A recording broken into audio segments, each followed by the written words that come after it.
Hello, it's me, Austin. I first want to thank the crew over at Jubilee for having me part of their Middle Ground series. Even though that episode may not seem like we came to a very middle ground, we were very cordial with each other, in that we kind of enjoyed ourselves, we shook hands and talked a little bit afterwards.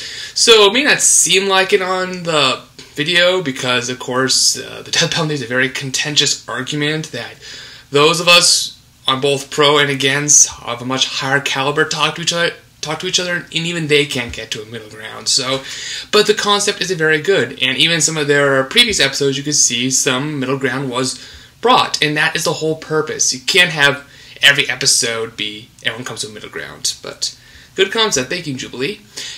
But there's some things that may make it to the final edit that, because of course I'm recording this before the final edits, so I might be rambling on, but there's some things I just want to clear up. First off is that I do not hate cops. In the final edits, some comments I made make seem like I hate cops. I do not hate cops. We need them for a civil society, because either it be the military, the sheriff, or whatever, it was always some sort of law enforcement to make sure those who were not in the want to be part of civil society did not hurt those of us who want to be part of civil society. So we do need law enforcement.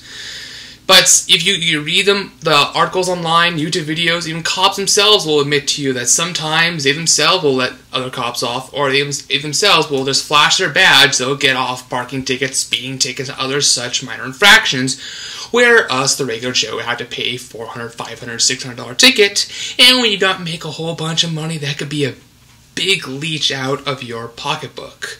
So that is kind of what I was trying to get at. Equal protection under the law, equal justice under the law.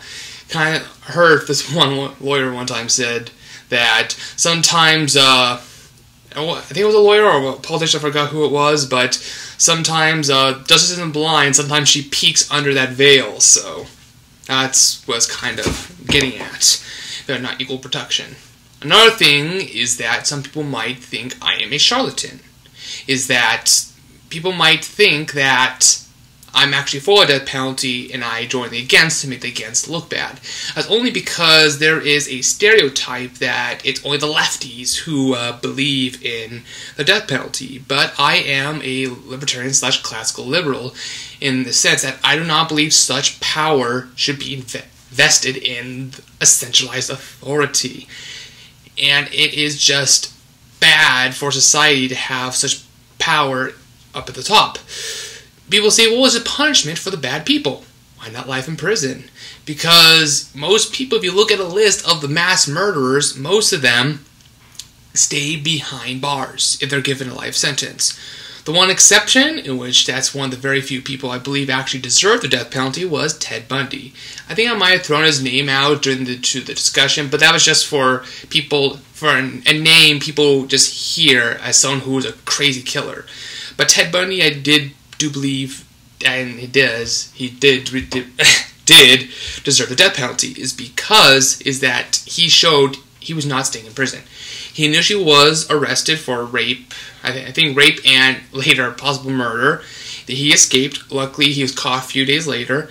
He served some time, escaped again, then he killed while he was out of prison, so he killed even more, and then he was recaptured. So he showed multiple times that he would not stay in prison.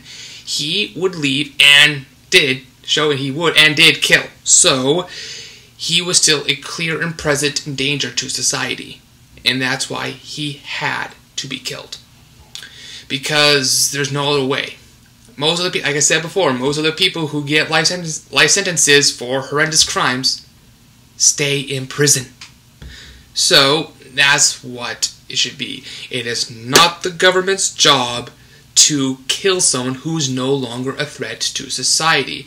I think in the debate, I kind of brought this up a bit, and one of the counters was that what they hurt people in prison. Well, gangbangers, robbers, and other such people also hurt and sometimes kill cops in prison, and they were never murderers. Well, except when they kill a cop in prison. So what, are we going to kill bank robbers now? So see, where that argument gets you is that that's just an invalid argument.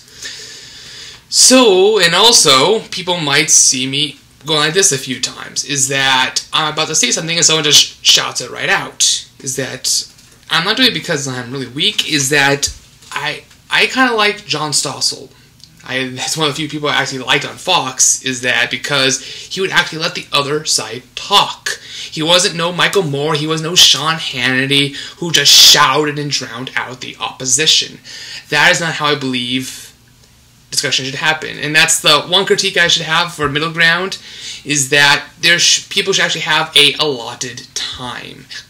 Is that if they notice that someone's not getting enough out, that person should have the opportunity, because to be frank, some people are more louder than each other. Like, I am a naturally loud voice. I have actually, when I do public speaking, is that, even though I'm not the best public speaker, I don't mind public speaking, is that I am usually loud. And I've been told to quiet your voice, because I actually have to work on it because of my projection, because I was in theater and I just learned how to speak from the diaphragm and learn how to project out, because you need to talk loud when you have no mics and you're talking to a theater. But that's just the fun of it. So, just in general, that's why I am against the death penalty, because such power to kill someone who's no longer a threat to society, thus not an act of self-defense, is giving more power to government, and I know you conservatives hate giving power to more government. So, I want to thank you all for watching this video, and I hope to see you in my next video, if I do in fact make another video.